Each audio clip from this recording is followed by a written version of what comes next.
Welcome everybody to Wrestling is Cool, the coolest wrestling podcast on the planet. I'm here with Sancho West, our wonderful co-host, doing is that the dance of like the Dragon Ball? Yeah. What would our fusion dance name be?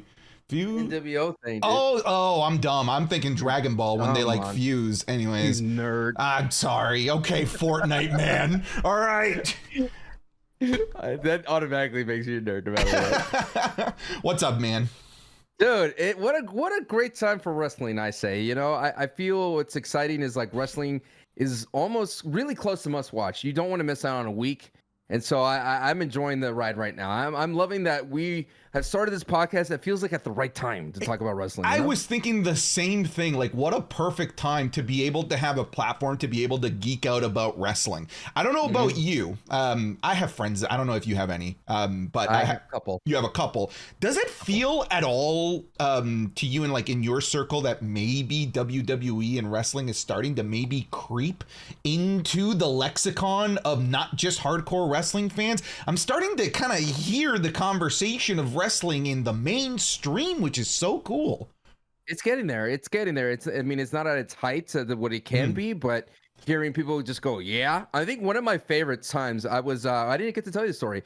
I was at Universal Studios and there was people there, the workers, they were doing the acknowledgement. Exactly. Yeah. Right, they were doing that. They were doing the bloodline, and I was like, "Yo, what's up?" And they're like, "Oh, he knows." So it's like it's definitely creeping into everyday life, which is great. Yeah, I can't remember the name of the football team, but I saw Daniel Garcia's dance being done by a couple of college football teams. Like, dude, like where wrestling is starting to seep in to some areas of mainstream culture, and it's so cool to see. I kind of just feel like this like proud papa, like yes, wrestling, continue to grow, my child.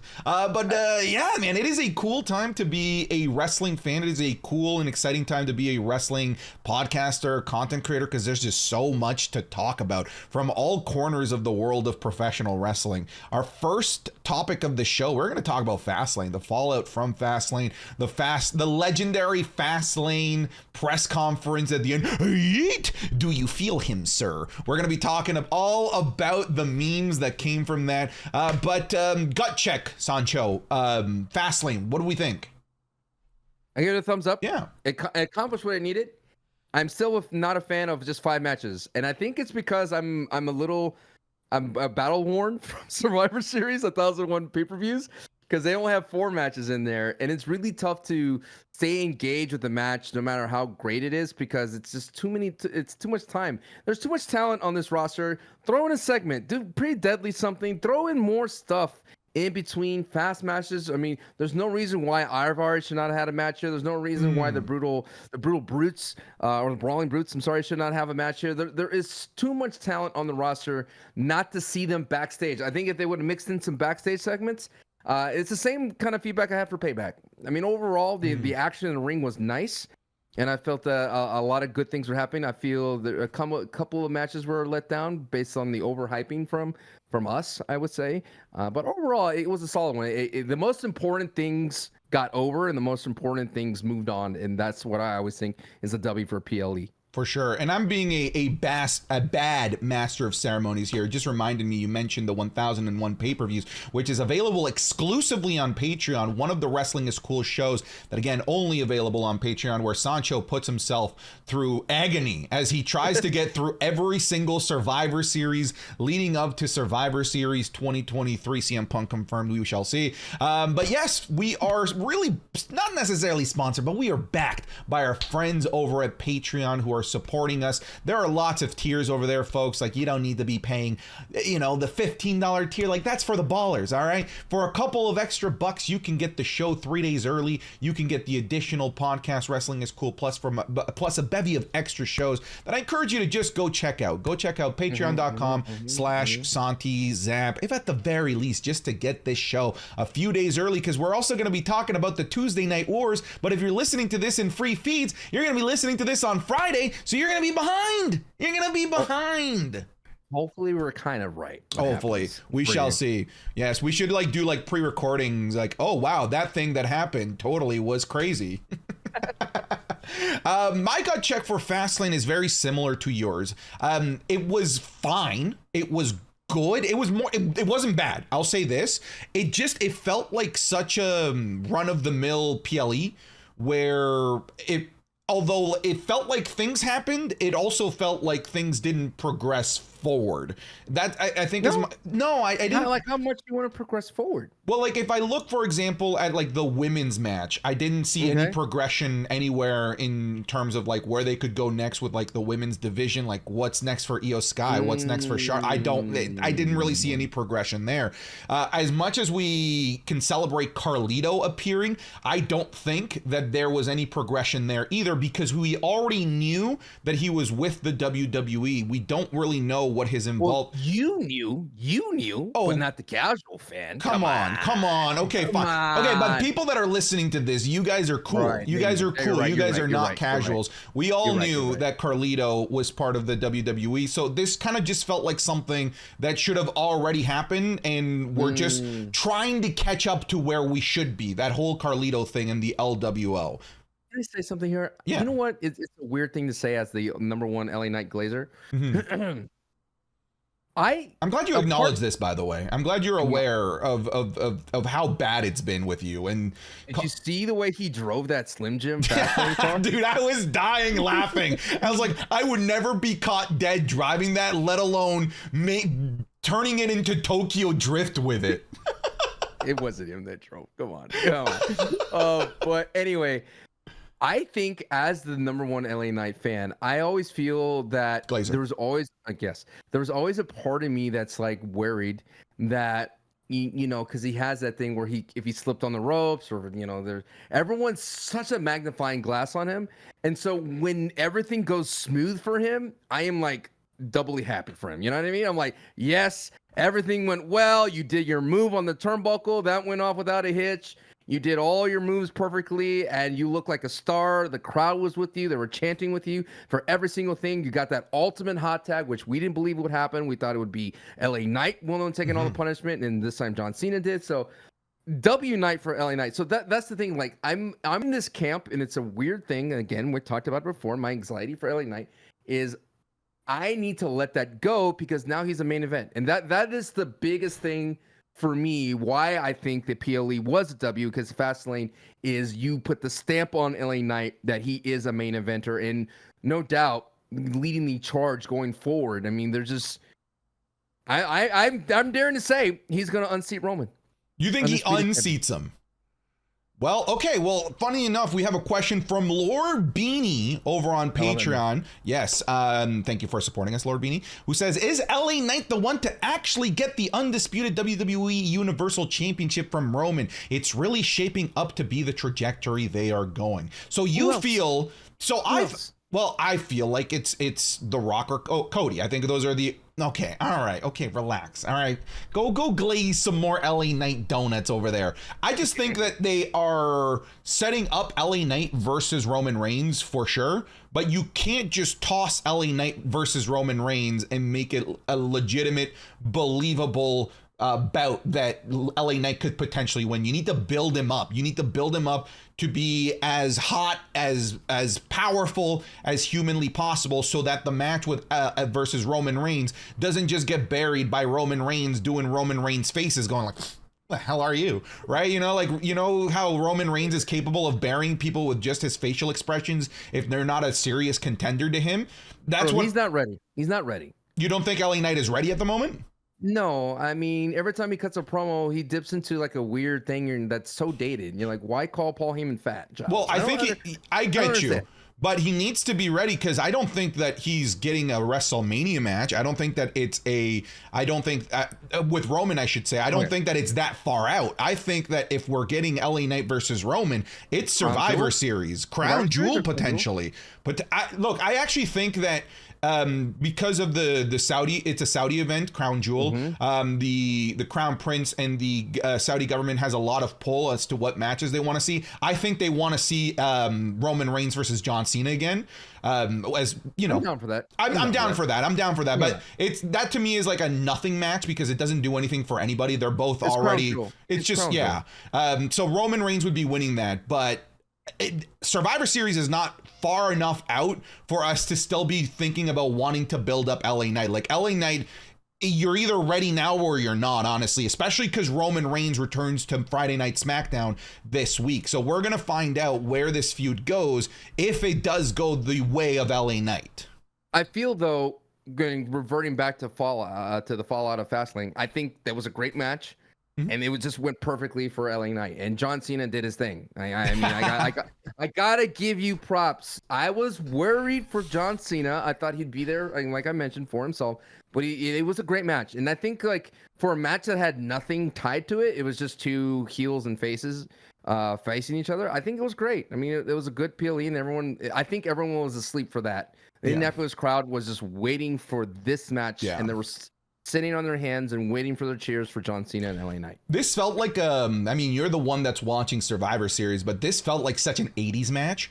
It felt like the most over-the-top good guys, the most over-the-top beloved guys that are giant personalities coming together, taking on, the dastardly evil heels that are irreparably bad. It just felt like such a simple 80s storyline of good versus bad. And what's funny, I really felt like John Cena was just having the time of his life out there. The way he was just trying to continue to hype up the crowd, and he was doing it not for himself. Like all of the hype that he was trying to generate was for LA Knight. And I hope people realize that this is such an awesome thing for LA Knight. It's it might be easy to take it for granted. Oh, like, okay, my God, Cena getting involved and Cena being over the top and hokey with Cena. Like, dude, it's John Cena.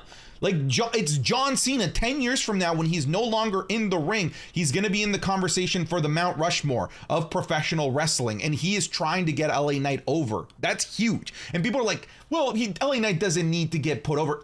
No. Like, I know LA Knight is already over. This is just the stamp of approval. He's already signed the contract of being the most over WWE superstar. John Cena is laminating that contract, ensuring that it's not a flash in the pan, ensuring that when John Cena leaves, LA Knight can continue this hot streak, not for just one run against Roman Reigns, but for years. This is where the value of the John Cena involvement comes in, to really help solidify the LA Knight run for the long term, not for the flash in the pan that it could easily become. I did mention that if John Cena's rub was just a hand raise, it's John Cena does his best work when he puts people over in the ring. Yes. But I mean, like you mentioned, 80s match, Mega Powers 2.0. Oh, stop. I got so mad. Wait, what do you mean? I know. Are you telling me that John Cena, Hogan are not the same? Are you not saying that Macho Man and LA Knight, by the way, LA Knight, Slim Jim promo guy as well? Come on, dude. Mega Powers 2.0. I'm going to convince you one day. Okay, one day. It's just these comparisons. At this point, it's become a meme in this community that Are you not telling me that LA Knight could not win King of the Ring if they ever brought that back? I mean, look, this is not your worst comparison. This is not your worst one. We're moving in the right direction. I will revert. Yeah, we'll revert. We patch notes that reverts me back. we started at Rhea Ripley versus Raquel being Shawn Michaels and Bret Hart, and we're evolving to making better comparisons. So I'm okay with that. What was your favorite match of Fastlane? Like from in-ring, whether it's in-ring, whether it was storyline related, whether it's crowd reactions, what was the match that you enjoyed the most? I mean, Cody and Jey were kind of nice. I mean, to see the Judgment Day storyline get a little bit forward with JD McDonough, I think that was a very interesting thing, hitting the knee and then not leading him to cashing in. I think there's still a problem. I would have liked the Seth Rollins versus Nakamura a little bit more, but there's always going to be that notion with Money in the Bank that's always going to be that ghost that you cannot fully enjoy Seth Rollins and Nakamura because you're like, is Damian going to cash in? And I think that is a hidden problem with Money in the Bank. Either they should give out they have 3 months to cash in, a year to cash in. He can't hold on to this thing forever. I mean, it just gets drawn out and it gets tiring to listen to the will they, won't they. And even though despite they had that thing with Rhea Ripley saying you can't cash it in, Damian, it's just still, we were like, don't believe you. You might hobble in. So I would have picked Seth and Nakamura.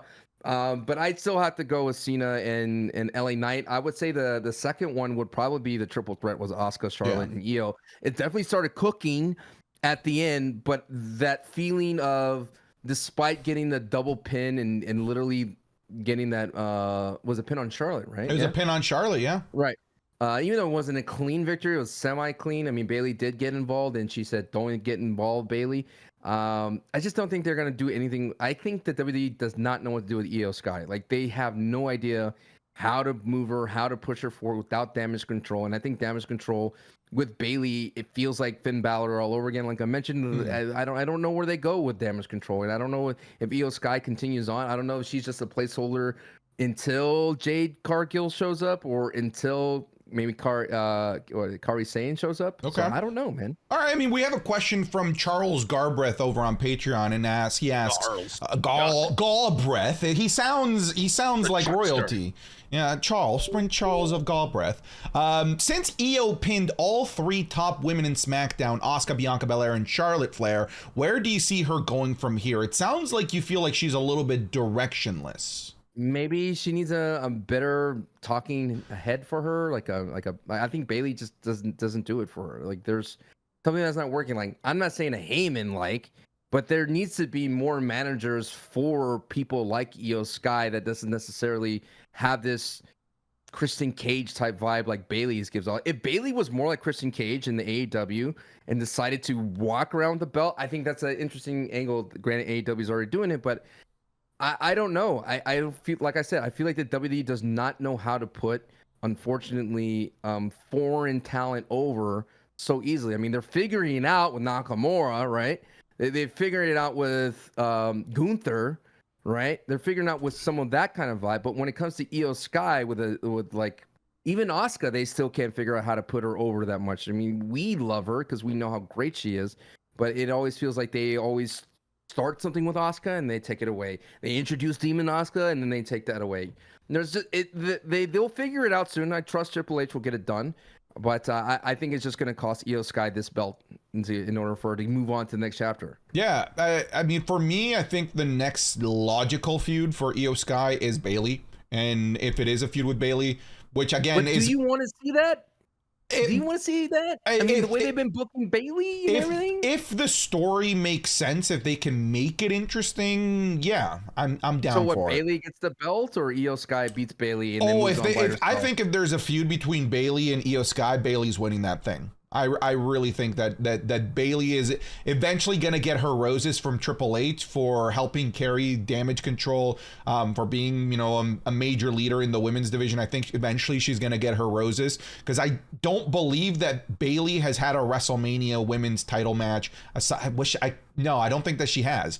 And I could definitely see her maybe carrying that title and defending it against the likes of Bianca Belair, or maybe a triple threat match with Bianca Belair and Charlotte Flair. Because going into a WrestleMania match, as much as I adore Io Sky, I don't think that Io Sky as a champion really has the carry, the pull to be able to be in a marquee match like that at this moment, the way that WWE has been booking her to look like a... They're trying, do you think they're trying?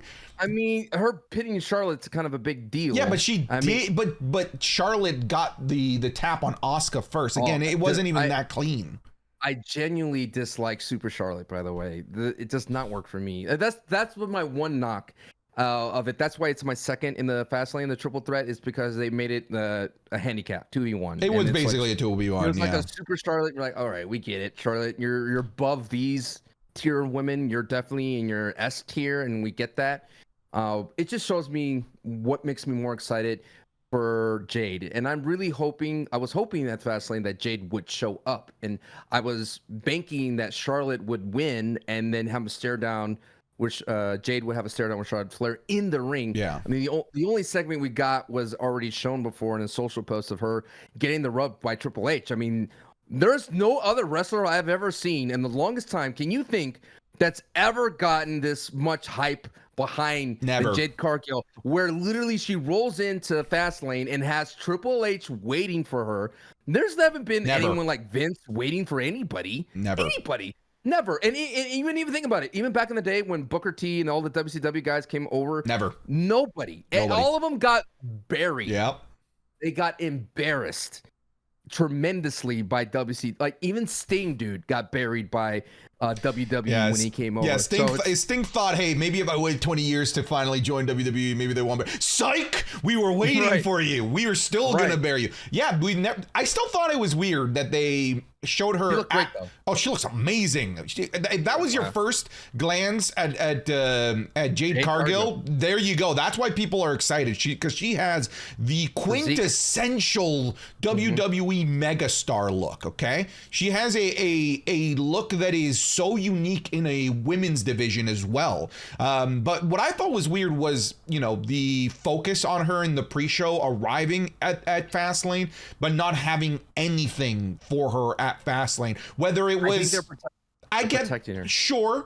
But even if it's just a stare down, like you said, a quick little backstage interview, anything. It was just weird that she showed up in what looked to me like ring gear when she got out of she got out of the vehicle, and nothing, right? So I was actually expecting a lot more from that. But for me, Sancho, you gave your favorite match. Like for me, from an in-ring perspective, I think I like the women's triple threat the most.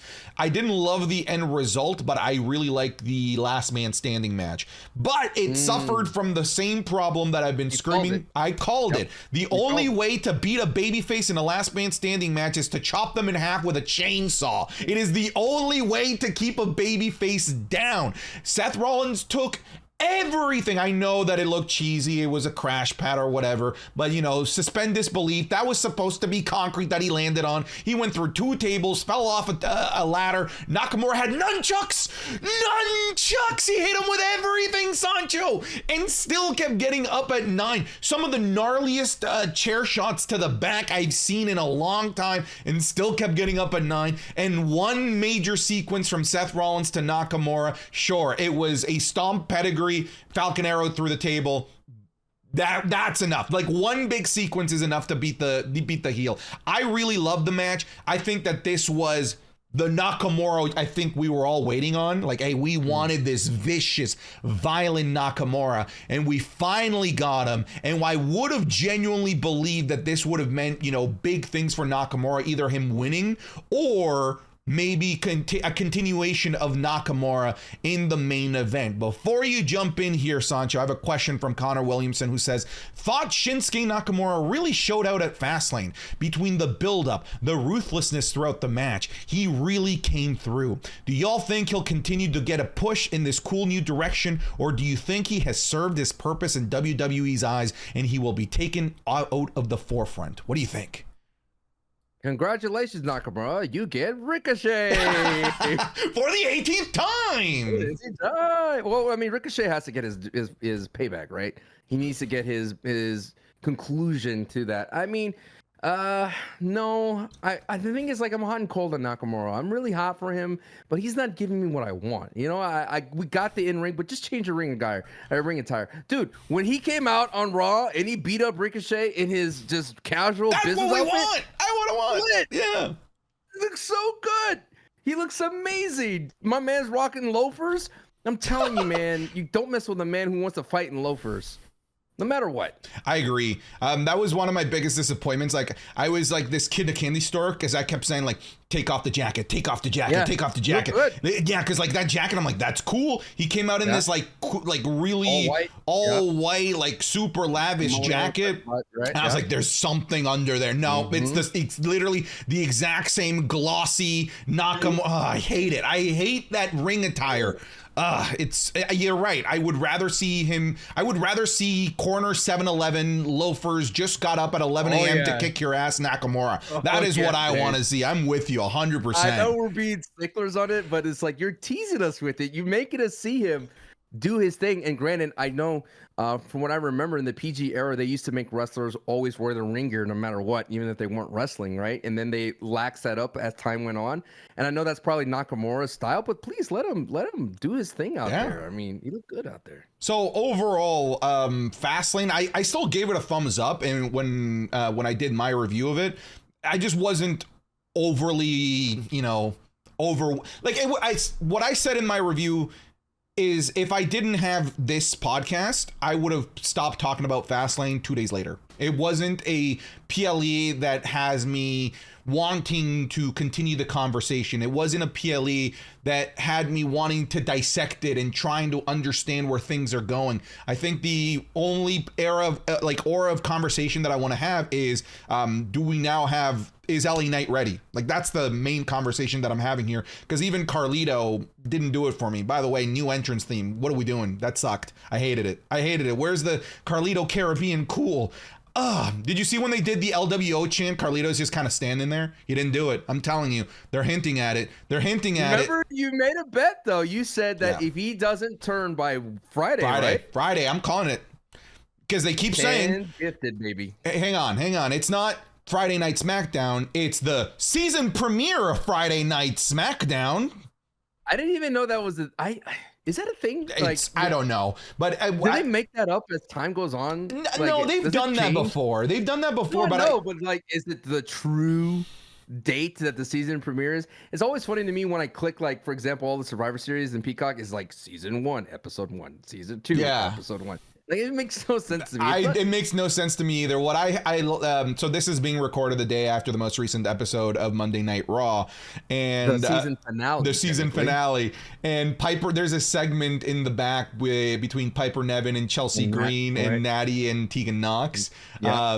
By the way, I know that you're the biggest Tegan Knox hater. I've been telling my entire community that I'm not a hater. The biggest Tegan Knox hater. Tegan Knox hater. There's a spot for her. My kid would. Kid would love the rainbow hair. She looks awesome. I think there's a spot for wrestling for that Bailey Void. Truly, like that. Like girls and kids who go to the main event, they would love to see Tegan Knox wrestle. Don't let him fool you. He was talking all kinds of smack about Tegan Knox.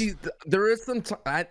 That Raw match wasn't that great, though. It wasn't. We can talk about that in a second. But what I was gonna say is there's a segment between the two, and Piper Niven goes to Natty, okay, how about you and I have a match next week on the season premiere of Monday Night Raw? It's like, no one talks like that. Why would you? Who says that we're gonna have a match on the season premiere of Monday Night Raw? Anyways, I just wanted to point that out. I feel that sometimes the men pull off corny dialogue like that a lot better than the women sometimes. You think so? Like look at Drew. Drew has some corny dialogue, but he makes it work so well for him. I don't know. It works for me. Give me more Drew McIntyre, please. Oh, dude, this direction of Drew McIntyre, I'm digging it. I know we're getting ahead, but I was going to my wife. I was like, "What do you think of Drew?" Huh? And I look at him. She's like, "Ooh, he's slimy." I'm like, "Yeah."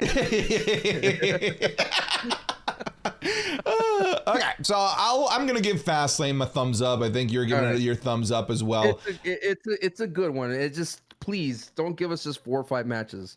I think a lot of us are baking on these PLEs to be as good as Backlash, and that's that I'm hoping for. It needs to have like that standout moment. And if Jade Cargill came out and Fastlane, that would be like, oh my God, yes, Jade's here. I think actually you hit it on the head. There's no standout moment. There is no standout moment for this, and Carlito wasn't it again, because we just knew it was happening. They produced it wrong. Like, just bring him out with everybody. That was weird, right? How they announced it as a handicap match, and all of a sudden he can just tag himself in. I know that I'm trying to find like logic in the world of professional wrestling, which is illogical most of the time.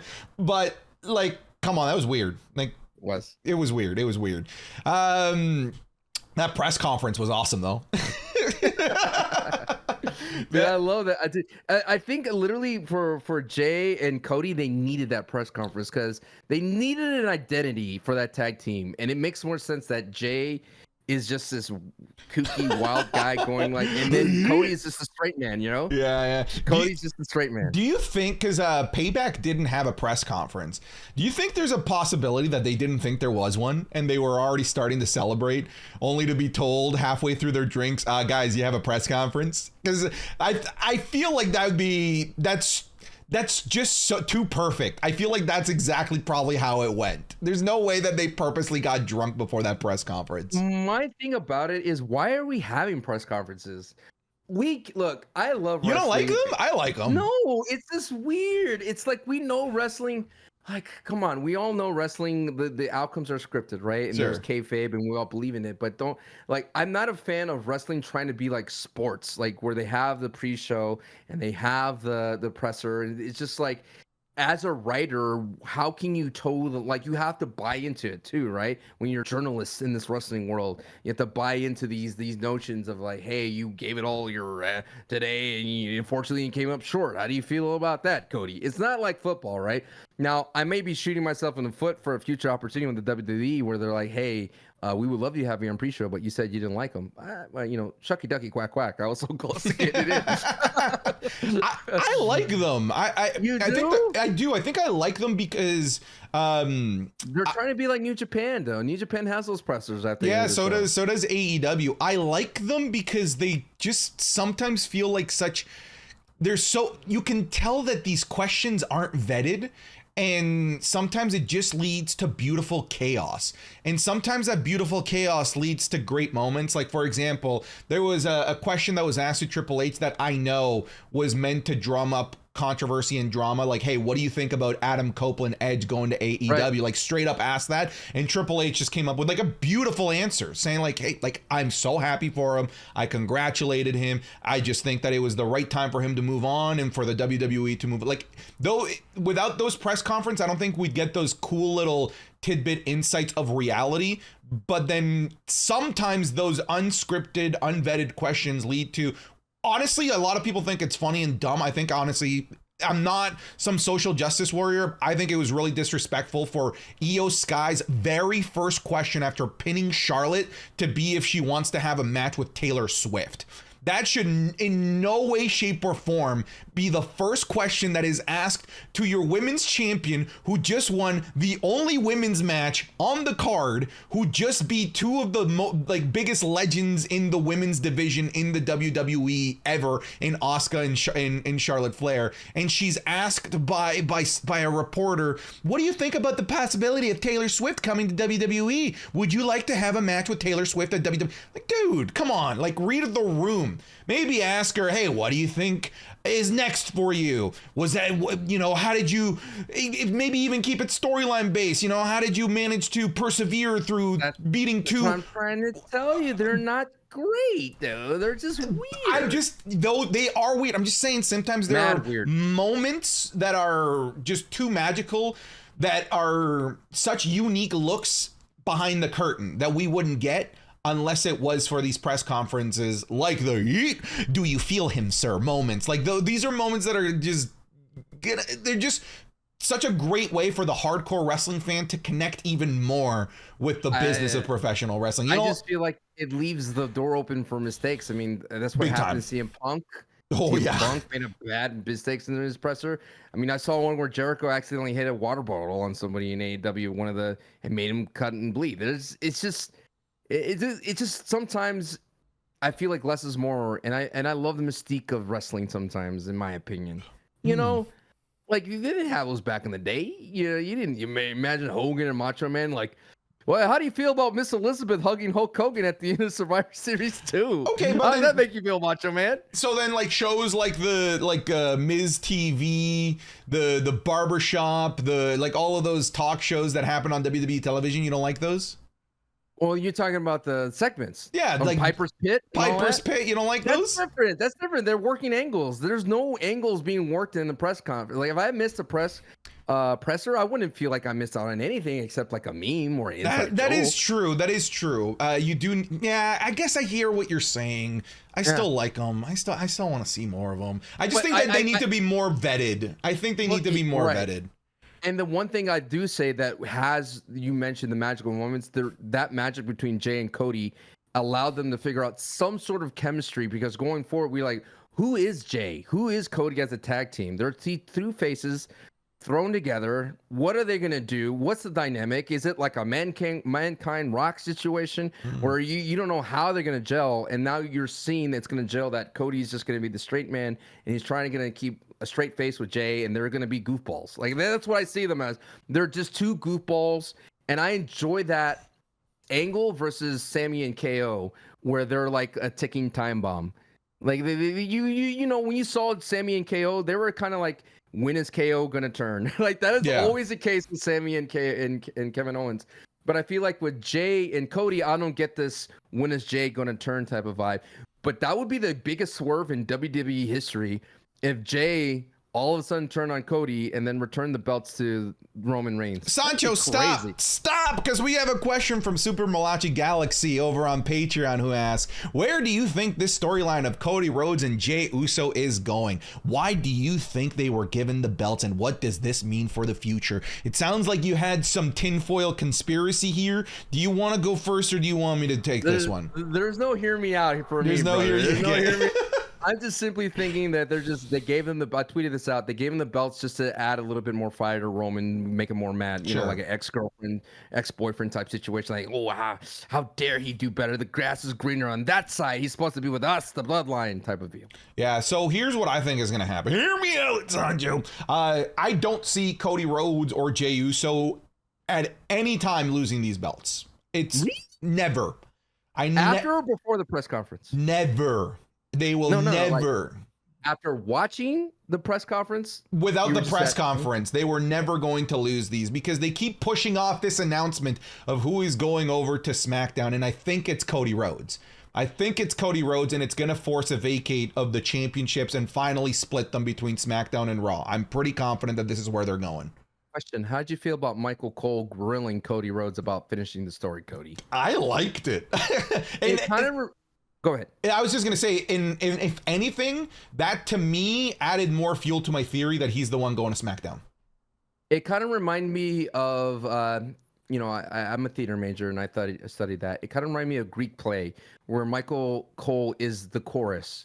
And the chorus in the Greek play always says what the audience is thinking to the main character or the protagonist. And so Michael Cole is us asking him, what about the main belt? Are you done, Cody? I mean, now you have these belts. So I kind of liked it. It was very weird to make Michael Cole. I thought Wade Barrett would have been a better choice to kind of grill him. But it kind of worked for me because that's what's all in our mind. And I like that Cody never answered that question. I kind of like that he never gave that answer to that, because now we're going to have a little bit more to follow along. But first I thought Jey and Cody were transitional champions, but I don't think they're going to hold it on for a long time until Roman shows. I think Roman is going to take back something for Bloodline somewhere. So yeah, you mentioned that you're a little confused that it was Michael Cole instead of Wade Barrett. But what you mentioned there, Michael Cole being a stand-in, a representation of the audience, I think he's a better representation of the audience than somebody like a Wade Barrett, considering he's been the voice of the WWE for 25 plus years, only missing 2 days if you recall. But interesting to note that Michael Cole has been playing this kind of devil's advocate with the two main stars of the past 2 weeks, with Seth Rollins telling him, that you're the you're the puppet in this situation, and now Cody Rhodes. I'm kind of digging it, and I think your explanation makes a lot of sense. I think that he is a good stand-in for the voice of the voiceless, if I want to keep making more CM Punk references. Look at that. I mean, look at this. Someone at the WWE or some writer has some playwriting experience, because that's an old school tactic. And I think it works because I was totally fine with the meme of Cody Rhodes is just doing some side quests, but until it was properly brought up on television, it really was like, dude, what are you doing here? Right. And even the fact that Sami Zayn and Jey Uso came out and said, you shouldn't have these belts. Like, it should be us. Like, we worked so hard at WrestleMania to make sure you, Jey Uso, didn't have these belts, and now you have them with him. This doesn't compute. This doesn't make any sense. So, the more that we're talking about this, the more that I dissect what's going on here, I think there's something really interesting potentially cooking and brewing here. You got to pay attention. It's a segment you could easily ignore because there's no wrestling, but there's a nugget in there, a little nugget of truth to everything. So let's transition into talking about what's cool. Competition is cool, Sancho. Competition is cool. For those that are listening to this on free feeds, whether it's Spotify, YouTube, or wherever it is that you listen to your podcast, you're listening to this on a Friday or after. Meanwhile, we are recording this on Tuesdays for our patrons to get it 3 days early. So this is going to be a lot more relevant to them, because tonight on Tuesday we have NXT going head to head with Dynamite to to give you the quick spark notes to catch everybody up. Dynamite has to go on Tuesdays because of playoff baseball, and they're having a big show called Title Tuesday. NXT has said, oh, hell nah, you're in our territory, and decided to announce John Cena. They decided to announce Asuka, Cody Rhodes, The Undertaker, Paul Heyman. They've got the Brawling Brutes on. There's rumors of even more coming down to be a part of NXT just to really, take it to Dynamite. Dynamite has in turn retaliated with one of the most insane cards that I've seen. It looks like a premium live event with insane matches like Swerve Strickland versus Bryan Danielson. We have Rey Fenix versus John Moxley. So a lot of insane matches there. The debut of Edge, Adam Copeland. Christian is going to be on the show. Then NXT says, well, our first 30 minutes are going to be commercial free. And then Dynamite says, well, our first 30 minutes are going to be commercial free. And then NXT says, well, we're going to go over 15 minutes. So then Dynamite says, well, we're going to start half an hour early. So this is just great for wrestling fans because it is forcing wrestling and across the world to step its game up. You want my eyeballs? Demand my eyeballs. And how do you demand my eyeballs? By putting on a kick-ass card, by putting on great matches, by telling great storylines.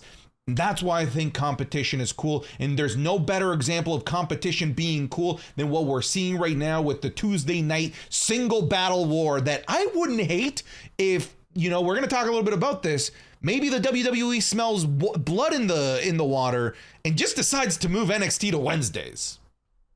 They could do it. I mean, they totally could do it. And then, what the thing about WWE and AEW is, I agree with you in that WWE feels like there's a weakness here. And I think no doubt CM Punk is coming.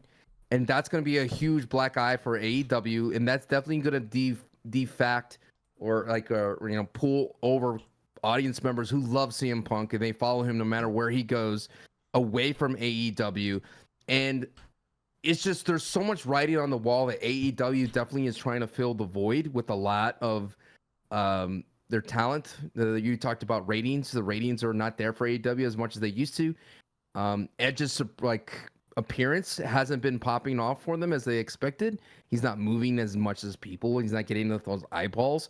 And it just doesn't mean that AEW is a bad product. It's just right now, they unexpectedly had to let go one of their top stars, and they had to try to find a way to regain some of their footing. And I think because of that, WWE is like, let's strike harder, and we're going to full send. We have John Cena, was full send him down to NXT. We have great names like Undertaker, where people will watch whatever he does. And we're going to introduce not only the world to our NXT talent, but we're going to show that we have no problems flaunting our numbers. And they do this with Xbox and PlayStation, by the way, if you want to talk about video games.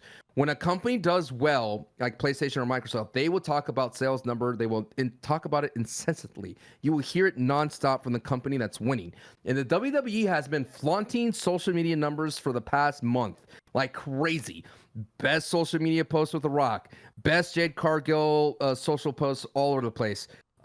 Best Fastlane of all time with most viewers, So if WWE wins tomorrow or today at the time of this recording, you're going to hear it nonstop throughout the week, and you're going to hear it going all the way. And I don't think AEW budges. I don't think AEW is worried because they have the money to withstand that, but it's just going to make a lot of people wonder, where is AEW? Where do they keep going? Like if they put you, like you mentioned, a PLE or a pay-per-view type card and they can't beat NXT, what's that going to say, man? That's tough. That is tough. Yeah. But it's cool. I mean, competition is cool because that means they could try to grab someone from WWE. They could put Dolph on. There's so many options that WWE can't do because AEW has the cash. But I think this Endeavor deal with TKO and UFC puts WWE in a strong position to make some big moves, and getting CM Punk would be one of them. Having a great crown jewel would be one of them. I don't know, man. I think if you're an AEW fan and you want them to quote unquote win, because no matter what, we benefit from these great battles, you might have to be worried about this Tuesday. tonight?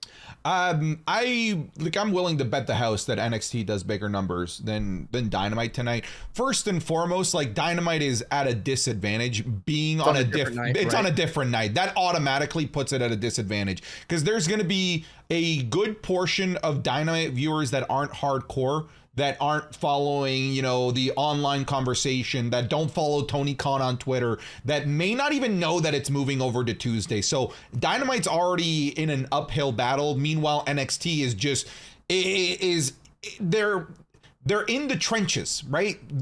Dynamite is the one storming the trenches, and NXT just has to sit down, put down more machine guns, put down more sandbags in order to be able to win this assault from Dynamite. And I'm confident that they're going to do bigger numbers. I don't care who does bigger numbers. That's the thing. And neither should you as wrestling viewers. You should just care that there's wrestling and that there's a lot of wrestling and that wrestling is awesome. Wrestling is cool. But I just think it's pretty badass that WWE is willing to do this for their developmental brand.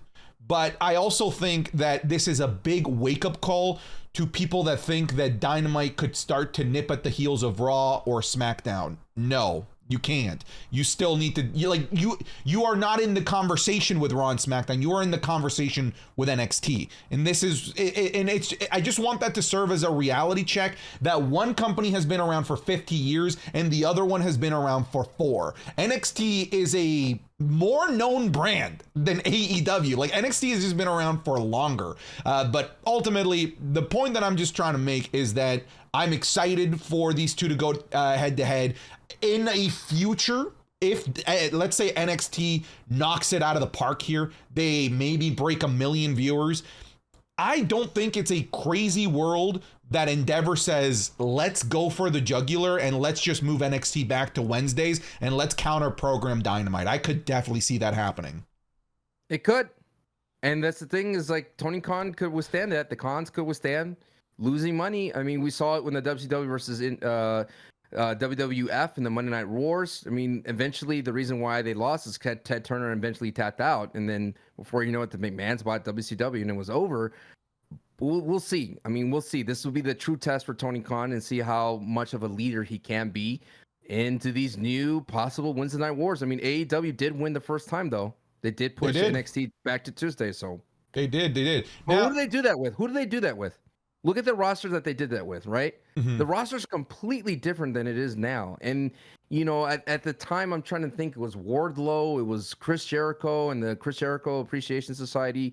It was, Orange Cassidy, it was Moxley. I know there's and Hangman Page, and it was the Young Bucks. I know they're still there now, but I feel that if you're a casual fan, when you think Cody about Rhodes, by the way.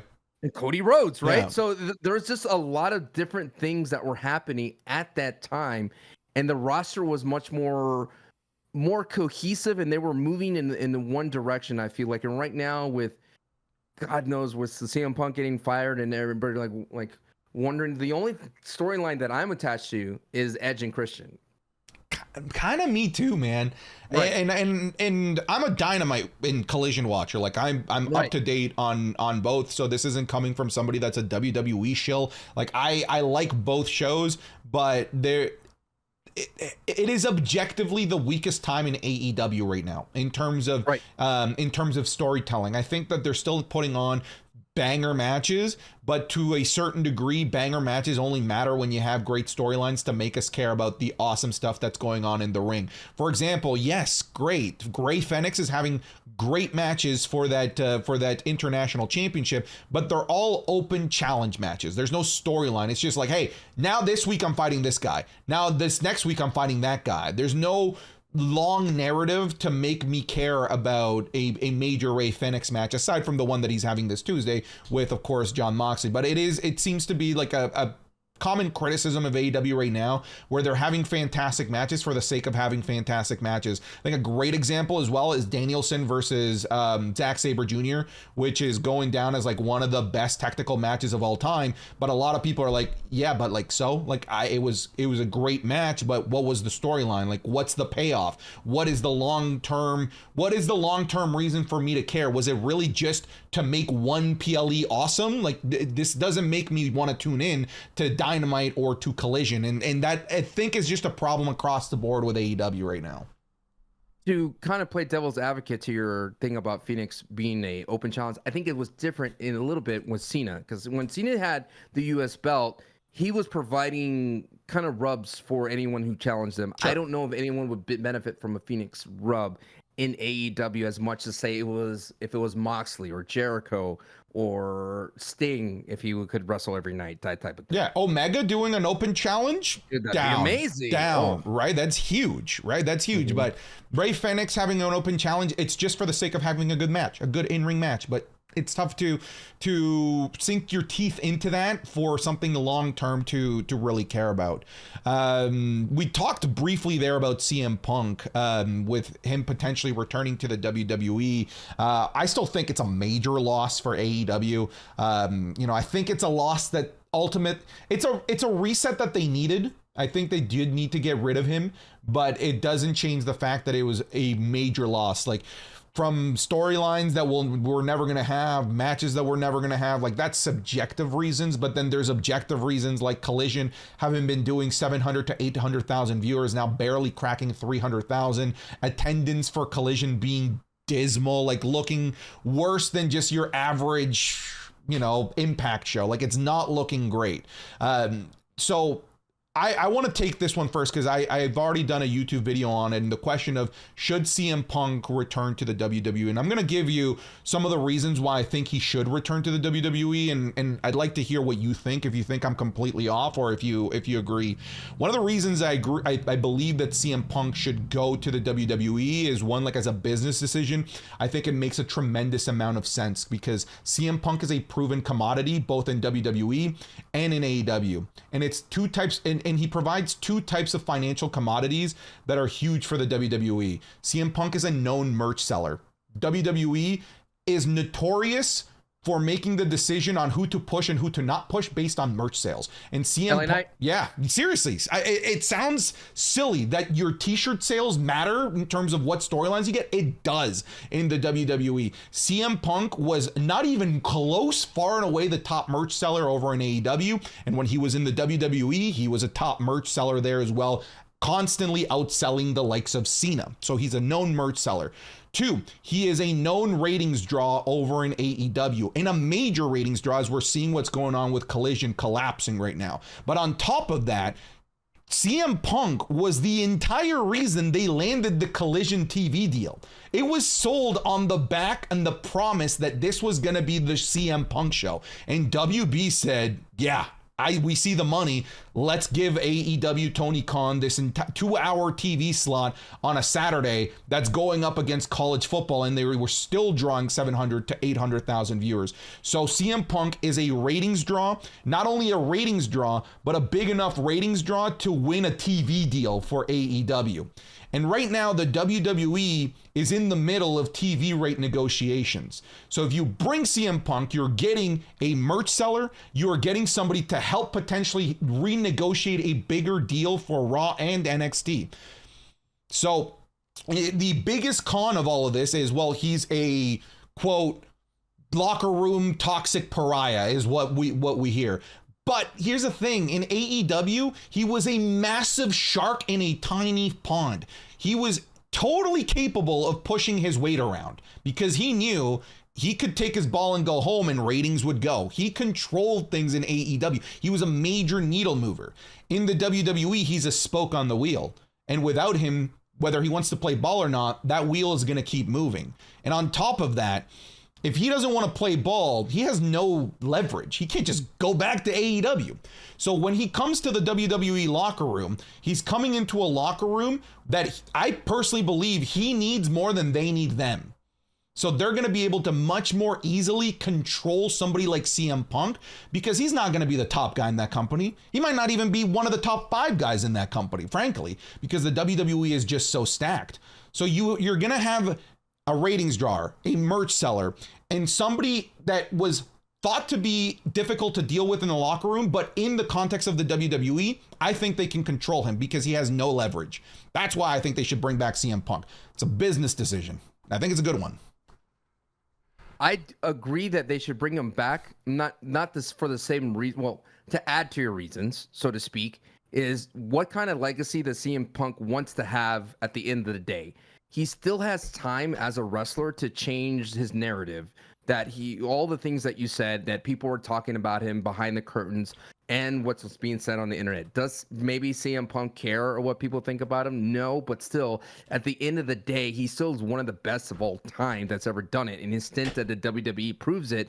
And the draw that he was in AEW proves it as well, that people will come to see CM Punk wrestle. No matter if he lost a step here and there, no matter if he's not as strong as he used to be or quick as he was, he still is a draw and he still is a name. Now, the thing that is different for him is that I feel that the WWE could protect him a lot longer in terms of his body, the wrestling style. We're not expecting CM Punk to be in a car crash like in AEW.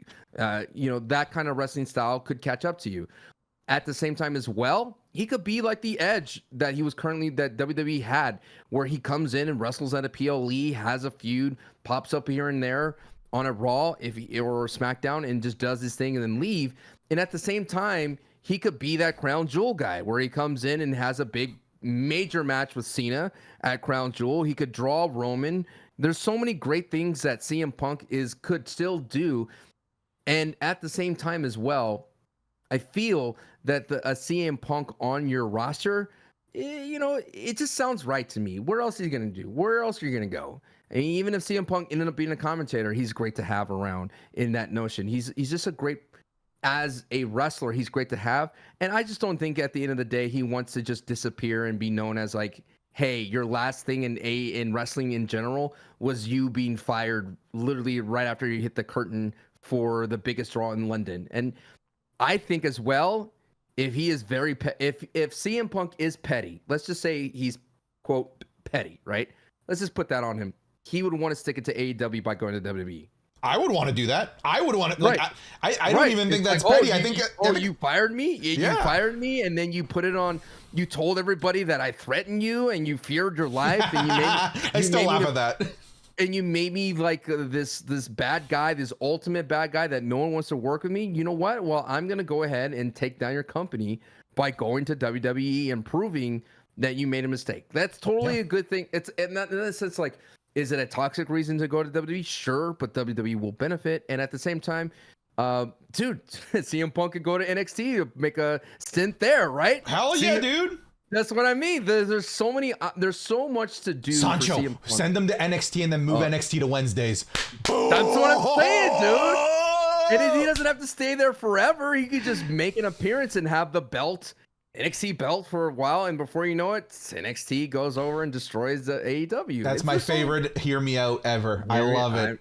I love it. Dude, I don't even think that's petty. I just think that's like a normal human response to want, and I think it goes with what you said with like trying to maybe change the perception of your legacy, right? Change that narrative. Like, yeah, okay. All right. You made a mistake and I'm going to prove to you that you made a mistake by becoming a megastar over here and earning a lot of money over here. I think that's just a natural human response.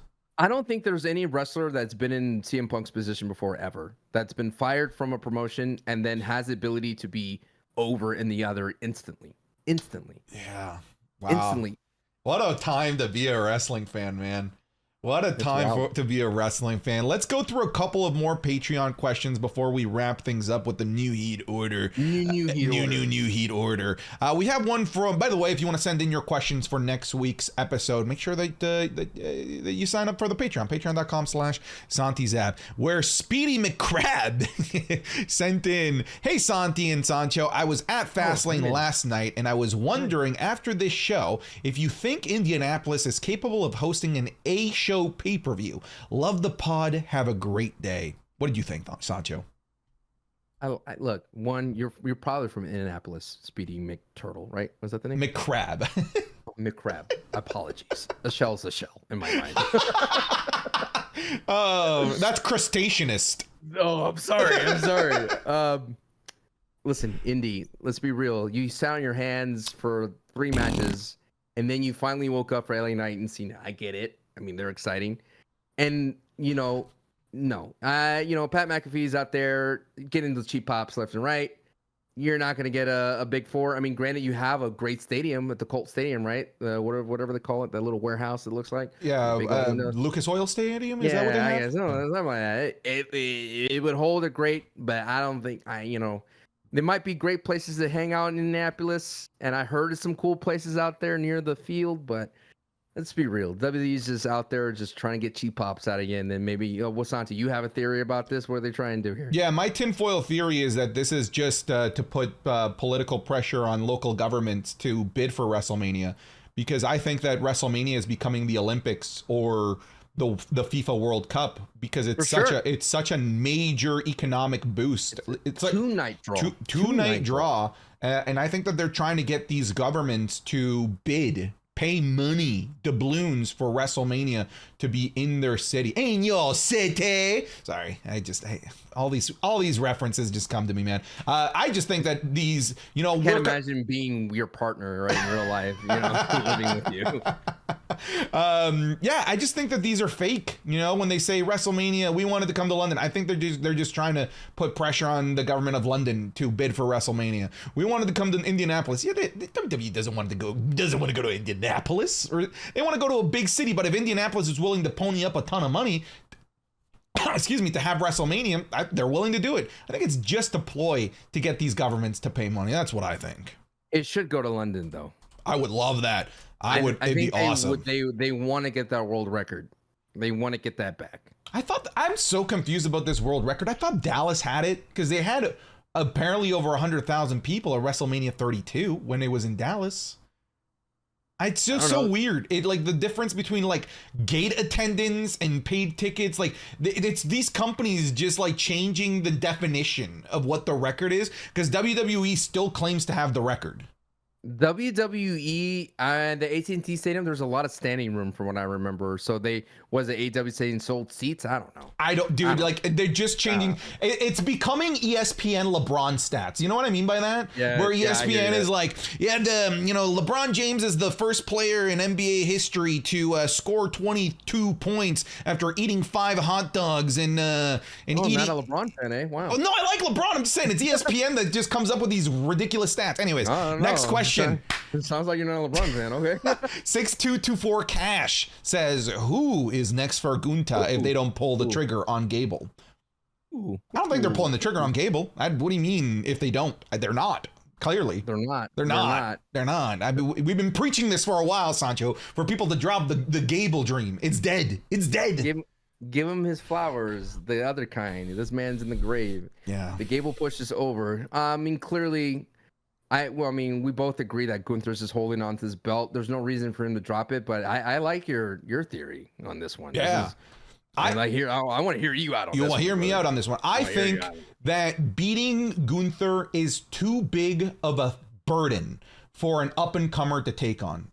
And what I mean by the up-and-comers, I mean like the Tommaso Ciampas, the Garganos, Ricochets, the Bronson Reeds, right? Like those fellas that are on the rise, that are totally worthy of winning an Intercontinental Championship. But Gunther has just gotten it to such heights that if one of them were to win, I don't think that they can bear the expectations of what to do with it next. So I think what they're going to do is have a legend beat Gunther for this at a major show, because the legend is going to be Sheamus. I think it's going to be Sheamus. I think it's going to be Sheamus at WrestleMania, because Sheamus can take that burden because he's already a WWE Hall of Famer, while at the same time making history with Sheamus by making him a Grand Slam champion. With all due respect, the Gable train is gone. Bronson Reed ain't it. Ciampa wasn't it. I don't think anyone is it unless it's Sheamus at WrestleMania. I think that's the only person at this moment that could not just beat him, but take the burden of beating him, because that's a major burden. I think people were ready for Sheamus to win. From what I remember, Sheamus was white hot during that run. It was like, dude, this is the guy that's going to do it. And then, they had great matches with Drew and Sheamus and Gunther. It makes total sense that it'll be Sheamus, and we haven't seen him for a while. And he's the kind of guy you want to root for. And then, like, if that's his last belt, so be it. I don't see him doing another. Maybe he takes another run at Seth's belt, maybe, the heavyweight champion, the fighting champion. I see that. But a pit stop at the Intercontinental to close out the Grand Slam, I agree. I think he appears on NXT tonight, by the way. Dude, Vince is gonna come out. I'm coming out. I'm coming out on NXT. Here comes Santi Zap. Whoa! I just go out there with a microphone. Patreon.com/Santi Zap. Come on, dude. We need someone out there who's listening. We had one viewer go to Fastlane. Wrestling is cool sign. Make it happen. We need a wrestling is cool sign. I'm actually going to put in these two questions kind of side by side because one of the questions was from Michael Larius who said, thoughts on the story of the LWO and the Street Profits and Bobby. I'm not sure I'm not sure about it for me. Felt like they only used it for a Carlito introduction. Then we also had Coldest ask, do you think that Triple H's, quote, good things that come to those who wait, end quote, with storytelling is always applicable? From my perspective, he seems to apply to every single story when not every story necessarily needs to be drawn out. Some are just obvious and speak for themselves, and others kind of get stale and need an immediate boost. For example, for me, that would be Carlito attacking Rey at Fastlane. We know it's inevitable, and I think it'd leave us excited to see what happens with the LWO. What do you think? Carlito's a face. Stop. Just accept this, dude. He's not. Don't care if his move's a backstabber. He's fine. Did you see that picture he took with John Cena at Fastlane? And I mean, look at that. Sides are healing, okay? John Cena got. Did you see my quote tweet to it? I did. He's fine. They're both. He's a face. No, he is evil. Carlito is one of the most evil WWE superstars of all time, and we need him to be evil. He's just trying to live. To answer your questions, I feel the Street Profits are still cooking. They look great. They're ring attire or wearing all gold and black. Fantastic. I just think that whoever produced that LWO match and Street Profits didn't work out so well. They had better matches on SmackDown and Raw, respectfully. That one was kind of a dud when it came to that PLE at Fastlane. I believe that Carlito didn't really do it for you because I didn't think he probably bought into what was being presented. You know what I mean? You ever get told to do something, you're like, that's a great idea. I guess I'll do it. That type of thing. You know, that's a good video idea. I guess I'll make that video idea. You're kind of in it, but you do it because you gotta have to. So I feel like Carlito kind of had to go out there and do it, but I don't think it was as cool as his appearance at Backlash because that's different. Great. Maybe his change of theme kind of like ruined his vibe. He was like, oh, that doesn't sound that good out here. It didn't sound right. But, like the whole concept of those good things come to those. Yeah, the good things come to those that wait and dragging out storylines. Like, I don't think that he does it for every storyline.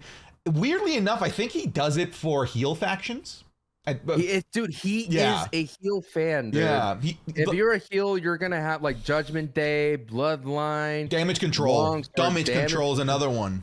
A lot of I mean, look at LA Knight. His storylines are not that long. No, he literally had a feud with Viz. Done. Moving on, so I don't think he has. Maybe he doesn't know how to write a long storyline for a face. I mean, right now, the last one I can think of is Sami Zayn and Bloodline. Like, that was probably the longest face storyline because that one went for almost a year, and then it ended up being at Royal Rumble to get that payoff or at WrestleMania. I still think they were making that up as they went. It worked. Yeah. And you're seeing that it's not working now, though. Mm-hmm. Like, they just ran out of ideas. And I think it's because they hoped that The Rock and Roman would have bailed them out at WrestleMania. Because that's what they were building towards, right? Yeah.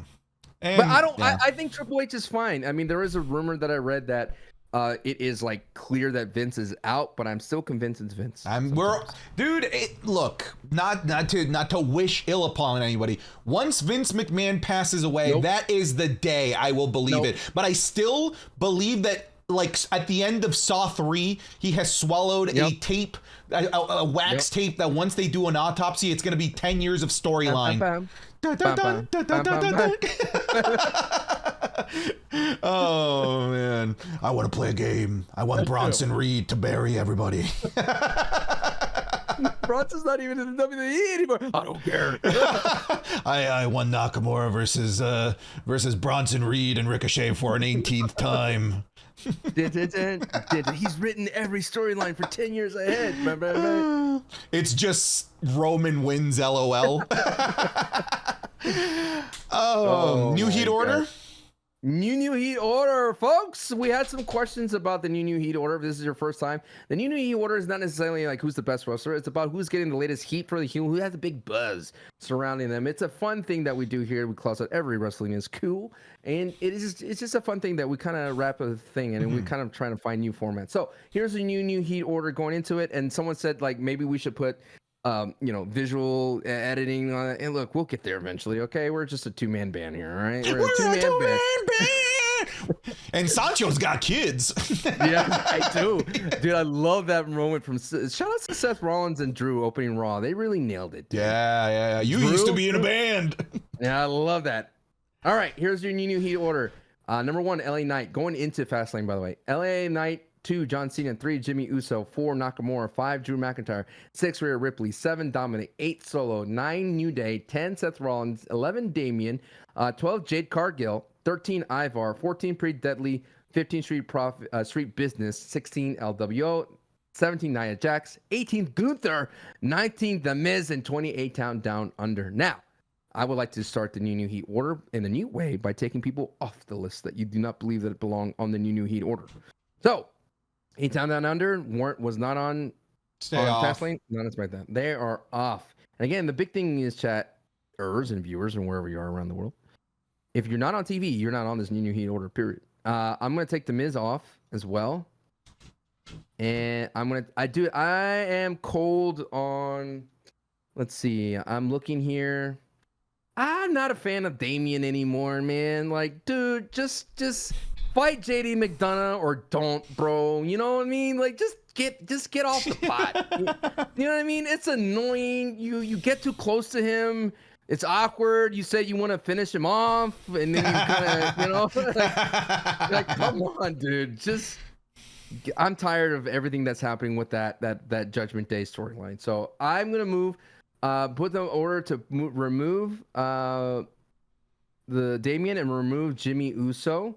I mean, granted, Jimmy did his thing, but I think he's not on the new Heat order. He's not out there beating up faces. He's not saying, "You're not making it to Fastlane." I always enjoyed that.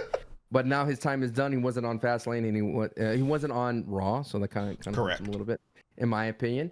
And I'm going to take Gunther off. I think Gunther having a feud with Bronson Reed, not doing it for me. Not doing it for me. No, Gunther. Was he even on Raw? No. He wasn't. He didn't even make an appearance. No, Gunther.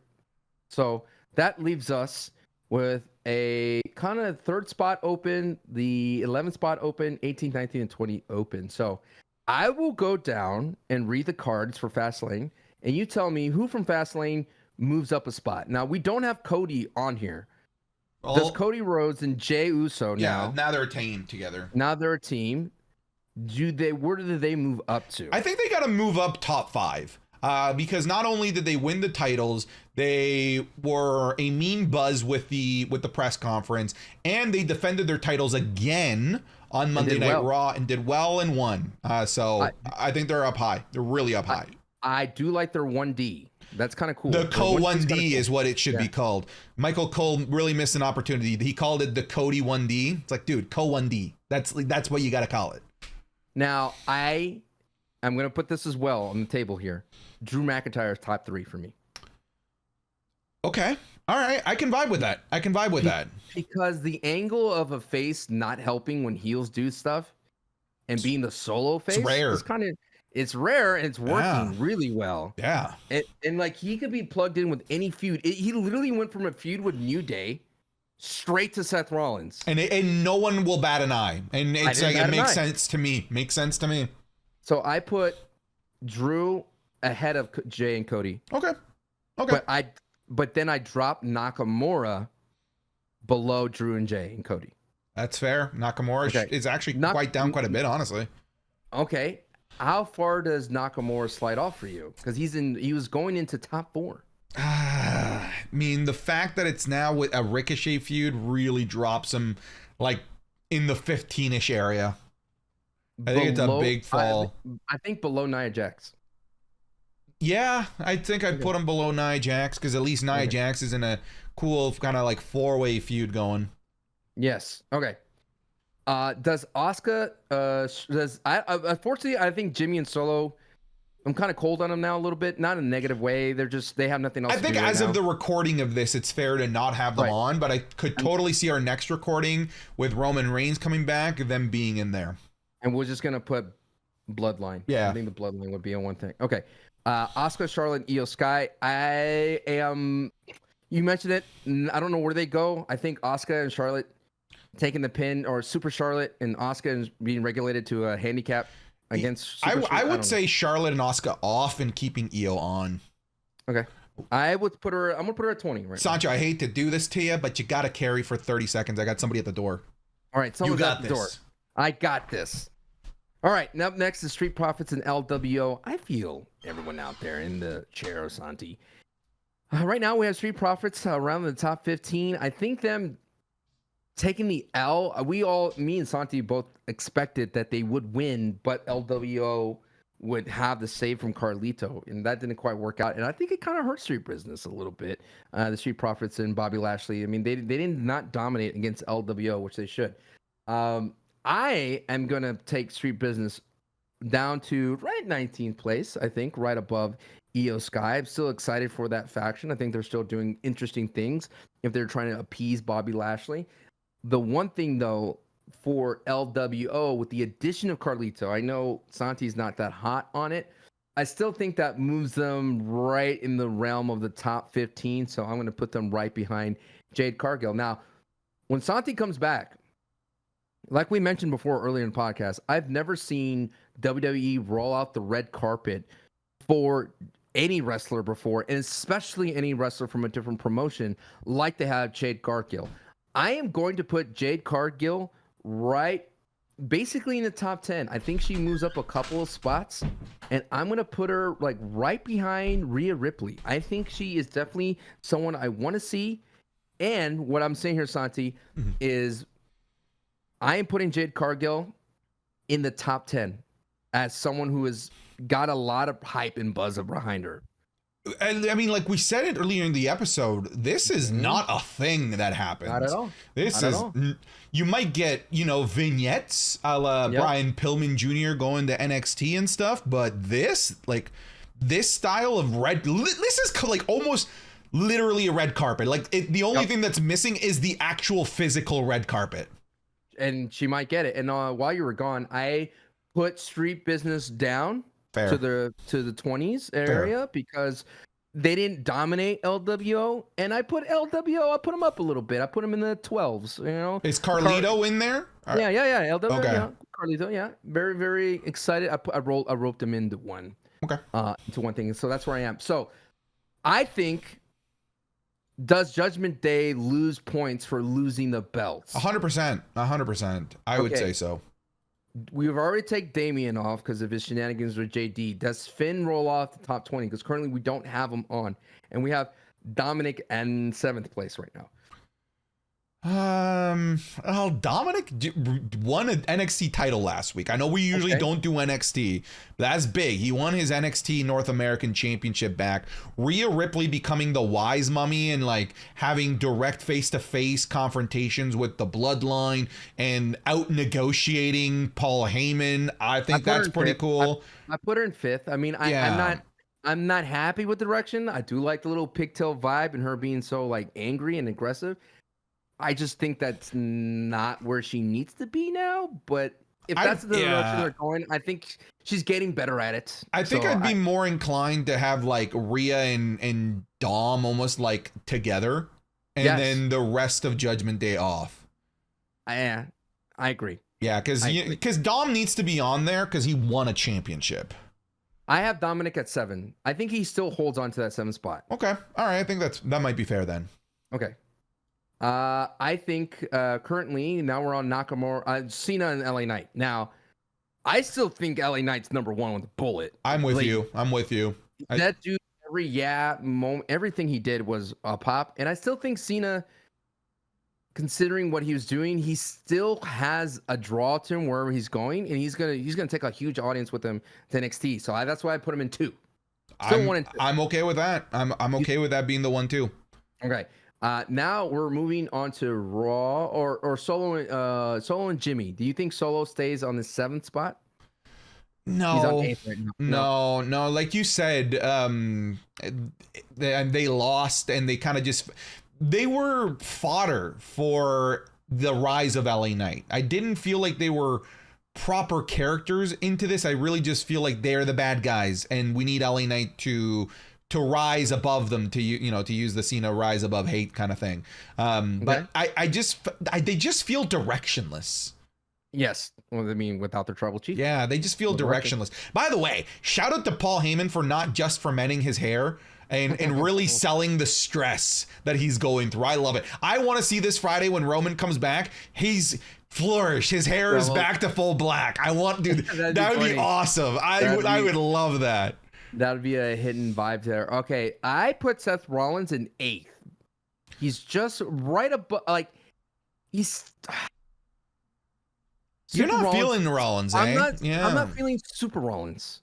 I'm not feeling Super Rollins, and he still holds that gimmick, and I still don't vibe with it. He has the real sets in there, and the real set that cuts great promos is in there. But what I do like is this notion of, like, I'm here to fight, Drew McIntyre type vibe. Okay. This is tough because I like the new feud that they set up for him. I think that was one of the better last man standing matches in the last decade. But yeah, man, like, I think the problem was the match type, as great as it was. I think the match type, soured Rollins to a lot of people and started calling him, the Super Rollins. And I think had it just been an Extreme Rules match, an Extreme Rules match where they did all of the same spots, I think would have been better for the Seth Rollins character, because now it's just making people wonder, like, dude, were you faking this back injury? Because, like, you literally had your back annihilated, and you're just getting up every time. So back injuries are serious, dude. You sneeze, you go wrong. I know. I've had a bad back injury for a while, and yeah, like I'm soured on him too because of it. I put him on 8th. Yeah, okay. He's a champion. Yeah. And he won. Main evented. Adding him to Drew at Crown Jewel puts a little bit more of an excitement behind Seth Rollins. Okay. And apologies if you hear my dog barking. I don't know what he's barking at right now. He is going ham. Moving on though, because we're near the end of the New Heat order. Does Ivar and New Day move up on the list? And right now we have Ivar at 13th and we have New Day at 9th. I almost think they should just be one. New Day and Ivar. They're just so good. They should be side by each. I think Ivar should be above them now. Okay. After the most recent episode of Monday Night Raw with him winning the Viking Rules match. And oh my goodness, he's so good. Ivar is so fun to watch. Like, get rid of that Viking gimmick, man. I agree. He just goes, Viking Raiders. They're just like, okay, my guy. You're stuck in a bad gimmick. It's a bad gimmick, but man, he is so good. That table spot was the gnarliest table spot of the last several days, and we just witnessed a Nakamura Rollins match that had like 4 of them. And that table spot with Ivar was just the gnarliest one of all. Man got grabbed by his beard. It's been a while since I've seen a table shatter like that, where it was like 30 different little pieces. Yeah, it did. I'm going down. Nia Jackson, Raquel. Raquel, does she jump on the list here? Nia Jackson's in 17th. I like Raquel. I like what they're doing with all 4 of those women. I like that Shayna is in something meaningful. I like that Rhea has multiple foils. I like that, there is somebody, a legitimate force like a Nia Jax that could contend against the 2 muscle mommies, as they're being dubbed, in Rhea Ripley and Raquel Rodriguez. So I like all 4 of those women right now. All right, you like all 4. So where are you putting Raquel? Is she going to be above Nia, or do you put her below Nia? I would still put her below Nia. But above Nakamura and Street Profits? Yeah. Okay. I'd even put Shayna Baszler above Nakamura and Street Profits. Wow, you love that angle, huh? I really like that angle. I really do. Okay. I like the V trigger that she threw down. It was very clean. It's filthy. I don't like her promos are always hilarious to me. Believe it. Have you noticed she sounds like Naruto? Yes. Okay. No, well, not when you mentioned it for the first time. I'm like, okay, now I see it. Ricochet, Bronson Reed, Chad Gable. Nothing moving the needle for me. I like Bronson Reed. I think Bronson Reed can do some things. I think he's up for me this week after the most recent episode of Raw. Is he right below WO? I think he's above Nakamura, personally. All right. So is he above Baszler in the ladies? Yeah. I would say he's. You still have Purity Deadly on this list, by the way. Yeah, they're going to be off of this list, even though they. Okay. But I think I would put Bronson Reed right above that trio of Nia, Raquel, and Shayna Baszler. I think Bronson Reed is cooking right now. I think people just want to not like Bronson Reed simply because he's not Chad Gable. Okay, Jenny McDonough. I noticed that he didn't wear black pants in Fastlane. I wonder if we had anything to do with it. He wore gold pants. Shout out to you for changing up the look. Yeah. Becky, I'm sorry, dude. I want to like Tegan Nox, but there's just something. There it is. Yeah, here's the Tegan Nox hate. The biggest Tegan Nox hater on the planet, Sancho West. I don't know, dude. I know. I'm kidding. It's hard to go from like the hard hitting. Like Raquel Rodriguez and Rhea Ripley, and then you go into the Tegan Nox and Becky Lynch match, and it just didn't have that gravitas to it. There was some good wrestling there, but I feel like they were wrestling for an NXT crowd and not a big crowd. Yeah, no, I think you're 100% right. The problem with that match is that it was accidentally too built up, right? With the constant rescheduling and pushing back. It led to a level of expectation when this was just supposed to be an open challenge acceptance, right? Had this just been like that one-off that it was meant to be, not this buildup where we even had her in the crowd at No Mercy, it would have been fine. But because there's the accidental buildup that I don't think was intended, it disappointed, even though had this just been the original plan where she was supposed to be this pleasant surprise, somebody that we hadn't seen, somebody new that's about to get showcased, I think it would have landed more. So what they're doing, for example, with Xia Li, if they land that right, if it's a match of this caliber between Xia Li and Becky Lynch, I'd be pleased because I'm only expecting a one-off with Xia Li. But the thing is this buildup, accidental buildup that they ended up doing caused higher expectations. That's what I mean. Like, you put Becky Lynch on Raw fighting for the NXT belt, I'm expecting like a big pop off, and it kind of it fell flat. I mean, I think Tegan Nox definitely is. They need a wrestler like that in there, like a bright, bubbly type one for, like I said, for kids. I mean, there's no problem with that. I mean, they had Bailey, and then who was the other one? The superhero. Nikki ASH. Yo, do you know why she's off television? No, she's doing her doctorate. Really? Yeah, Nikki Cross is cool. She is wrestling and doing her doctorate. Man, a lot smarter than us two clowns. Yeah, talking on the internet about wrestling losers. All right. So does Becky Lynch get in the top 20 then? I think she's below Io Sky. Definitely below Io Sky. I think she's below Io Sky for sure. But yeah, I think let's have her in the top 20. I think because she appeared on Raw. She still is the man. Yeah. She's selling her. I know we don't count NXT, but she's making appearances in NXT. She's in down there. She's gonna be on this Tuesday Night War. Yeah. Okay, let's do it.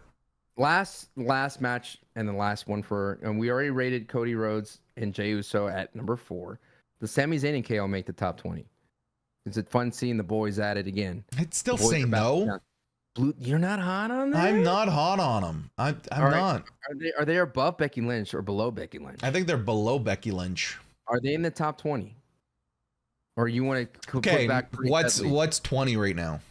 We took so many wrestlers off. It's open. Like literally 1, 2, 3, 4, 5, 6, 7, 8, 9, 10, 11, 12, 13, 14, 15, 16. We have top 20. The 20 spot is open. And we took off Street Profits. They're on there. We took off A-Town Down Under. Is there anyone that you missed that you didn't see? The Miz? I guess they can crack the top 20, but at least for me, I'm just not high on them yet. Wow. Go from the hottest storyline in WWE wrestling history in the Bloodline to be regulated to the top 20 on the new Heat order. Wow. That's how it is sometimes, man. All right, here's your new order. You got LA Knight, John Cena, Drew McIntyre, Jay and Cody, Rhea Ripley, Jade Cargill at 6, 7 Dominic, 8 Seth Rollins, 9 Ivar. Dude, I'm really high on Ivar too. 10 New Day, 12 LWO, 11 Bronson Reed, 12 Nia Jax, 13 Raquel Rodriguez, 14 Shayna Baszler, 15th Nakamura, 16th Street Business, 17th Io Sky, 18th Becky Lynch, 19th Sami Zayn and Kevin Owens. And you know what? 20th? Go with A-Town Down Under. You know what I mean? Doesn't even consult me. He just tosses it on there. Tozawa for that one moment. You remember that moment? Yes, of course. Yeah. Tozawa moments are like the highlight of Monday Night Raw for me. Wait, did you put? Yeah, is he on the list? Yeah. That's the funniest thing, dude. Oh, that man does everything gold for what he has. Dude. Exactly. He does the job perfectly. Doesn't have the biggest job, but the job that he has, he crushes it. I love the Tozawa sightings. They do it so well. There it is. I like that top 20. Tozawa, you earned it. I love it. Tozawa to dethrone the tribal chief. Calling it here. I love it. I think we're done. We're done. I think we're done. Thank you very much for watching and or listening to this episode of Wrestling is Cool. If you're watching on YouTube, please consider leaving a like. If you're listening on podcast services, leave a review. I saw a bunch of you leaving Spotify reviews. You're cool. Oh, thank you for doing that. I think that helps. I don't know what the Spotify algorithm is like, but do it. Sancho, what are you promoting these days? My Twitch. Follow me on Twitch. It's all a good vibe, dude. We have good times. Fortnite's popping off. You good?